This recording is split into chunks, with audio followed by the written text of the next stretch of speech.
ନ୍ୟାୟାଳୟକୁ ଗୋଟିଏ ମକଦ୍ଦମା ଆସିଛି, ଯାହା ସମସ୍ତଙ୍କୁ ଦୋହଲେଇ ଦେଇଛି।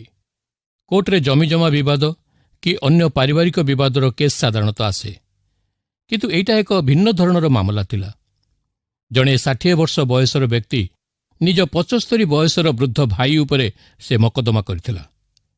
ମକଦ୍ଦମାଟି ଏମିତି ଥିଲା କି ମୋର 75 ବୟସର ବଡ଼ ଭାଇ ଦିନକୁ ଦିନ ଆହୁରି ବୁଢ଼ା ହେଉଛି, ଯିଏକି ନିଜର ଠିକ୍ ଭାବରେ ଖିଆଲ ରଖିବା ସମ୍ଭବ ନୁହେଁ।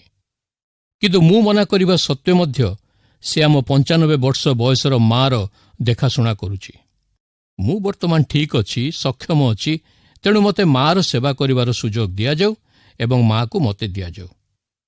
ନ୍ୟାୟାଧୀଶ ମହୋଦୟ ମଧ୍ୟ ସ୍ତବ୍ଧ ହୋଇଗଲେ। ମକଦ୍ଦମାର ମଧ୍ୟ ଖୁବ୍ ଚର୍ଚ୍ଚା ହେଲା। ନ୍ୟାୟାଧୀଶ ମହୋଦୟ ଦୁଇ ଭାଇଙ୍କୁ ଡାକି ବୁଝେଇଲେ କି ତୁମେ ଦୁଇଜଣ 15 ଦିନ ରଖ, କିନ୍ତୁ କେହି ଶୁଣିବାକୁ ନାରାଜ। ବଡ଼ ଭାଇ କହିଲା କି ମୁଁ ମୋର ସ୍ୱର୍ଗଠାରୁ ନିଜକୁ କାହିଁକି ଦୂରେଇ ରଖିବି? ଯଦି ମା'କୁ କହିଦେବି କି ତାକୁ ମୋ ଦ୍ୱାରା କୌଣସି କଷ୍ଟ ଅଛି କିମ୍ବା ମୁଁ ତାର ଦେଖାଶୁଣା କରିବା ପାଇଁ ଅସମର୍ଥ, ତେବେ ବିନା ଦ୍ୱିଧାରେ ମୁଁ ସାନ ଭାଇକୁ ଦେଇଦେବି। ସାନ ଭାଇ କହୁଛି କି ବିଗତ 35 ବର୍ଷ ଯେବେଠୁ ମୁଁ ବାହାରେ ଚାକିରି କରି ରହୁଛି, ବଡ଼ ଭାଇ ଏକାକୀ ସେବା କରି ଆସୁଛି। ମୁଁ ଆଉ ମୋ କର୍ତ୍ତବ୍ୟ କେବେ କରିବି? ମୋ ପାଖରେ ପୁଅ ବୋଉ ସମସ୍ତେ ଅଛନ୍ତି, ମୋର ମା' ମଧ୍ୟ ଦରକାର। ନ୍ୟାୟାଧୀଶ ମହୋଦୟ ବଡ଼ ବିଷମ ସଙ୍କଟରେ ପଡ଼ିଲେ। ସମସ୍ତ ପ୍ରୟାସ ସତ୍ତ୍ୱେ କୌଣସି ସମାଧାନ ରାସ୍ତା ନ ପାଇ ଶେଷରେ ମା'ଙ୍କର ମନ କଥା ଶୁଣିବାକୁ ନ୍ୟାୟାଧୀଶ ମା'ଙ୍କୁ ଡକେଇଲେ ଆଉ ପଚାରିଲେ, ଆପଣ କାହା ସହିତ ରହିବାକୁ ଚାହୁଁଛନ୍ତି? 35 କିଲୋ ଓଜନର ବହୁତ ଦୁର୍ବଳ ମା' କହନ୍ତି, ଦେଖନ୍ତୁ, ଦୁଇଜଣ ଯାକ ମୋ ସନ୍ତାନ, ମୋ ପାଇଁ ଉଭୟ ସମାନ। ମୁଁ କାହାରି ଜଣକ ପକ୍ଷ ନେଇ କହିଲେ ଅନ୍ୟ ଜଣକ ପାଇଁ ଅନ୍ୟାୟ ହେବ।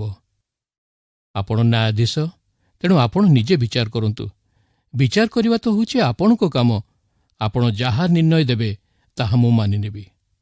ଅତ୍ୟନ୍ତ ଭାରାକ୍ରାନ୍ତ ନ୍ୟାୟାଧୀଶ ଶେଷରେ ନିର୍ଣ୍ଣୟ ଦେଲେ କି ଛୋଟ ଭାଇର ଭାବନାରେ ସେ ସହମତ। ବଡ଼ ଭାଇଙ୍କୁ ନିଶ୍ଚୟ ବୟସ ହେଲାଣି ଆଉ ସେ ଦୁର୍ବଳ ମଧ୍ୟ ହେଲେଣି। ଏ ପରିପ୍ରେକ୍ଷୀରେ ମା'ଙ୍କ ସେବା କରିବାର ଦାୟିତ୍ୱ ସାନ ଭାଇଙ୍କୁ ପ୍ରଦାନ କରାଗଲା। ନ୍ୟାୟାଧୀଶଙ୍କର ଏ ନିର୍ଣ୍ଣୟ ଶୁଣି ବଡ଼ ଭାଇ ସାନ ଭାଇକୁ କୁଣ୍ଢେଇ କାନ୍ଦି ପକାଇଲେ। କୋର୍ଟ ପରିସରରେ ସମସ୍ତଙ୍କ ଆଖିରେ ଲୁହ। ପ୍ରିୟ ବନ୍ଧୁ, ଆଜିକାଲି ଘର, ଗାଡ଼ି, ପଇସା ସବୁ ଥାଇ ମଧ୍ୟ ଯଦି ବାପା ମା' ଖୁସି ନାହାନ୍ତି, ତେବେ ଜୀବନ ନିରର୍ଥକ। କେତେ ସୁନ୍ଦର ଦୁଇ ଭାଇଙ୍କର ମିଳନ ଦେଖିଲେ।